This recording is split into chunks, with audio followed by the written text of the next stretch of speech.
छत्रपती संभाजीनगर महानगरपालिकेत सन 2025-26च्या सुधारित आणि 2026-27च्या मूळ अर्थसंकल्पासंदर्भात महत्त्वाची घडामोड समोर आली आहे।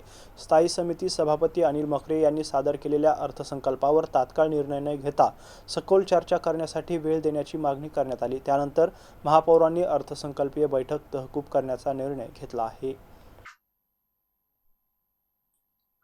प्रशासनाच्या माहितीनुसार 2025-26च्या सुधारित अर्थसंकल्पात प्रारंभीची शिल्लक 227,57,54,84,000 रुपये आहे। त्यामध्ये महसुली जमा 1,238,54,79,000 रुपये धरून एकूण जमा 1,466,12,63,000 रुपये इतके आहे।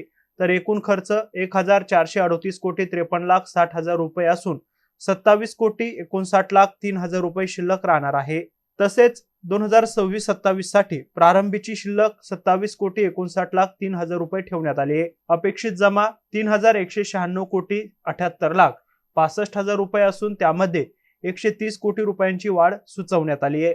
त्यामुळे एकूण जमा 3,354,37,68,000 रुपये होणार आहे। अपेक्षित खर्च 3,353,65,58,000 रुपये गृहीत धरल्यास 72,10,000 रुपये शिल्लक राहणार आहे। अर्थसंकल्प सादर झाल्यानंतर सदस्यांनी त्यावर सविस्तर अभ्यास आणि चर्चेसाठी काही दिवसांची मुदत घेण्याची मागणी केली। ही मागणी मान्य करत महापौरांनी अर्थसंकल्पीय बैठक तहकूब केली असून यावर सखोल चर्चा करण्यासाठी विशेष बैठकीचे आयोजन करण्याचे आदेश दिले। आता या विशेष बैठकीत अर्थसंकल्पातील विविध तरतुदी, निधी वाटप आणि विकास कामांवर सविस्तर चर्चा होऊन पुढील निर्णय घेतला जाणार आहे।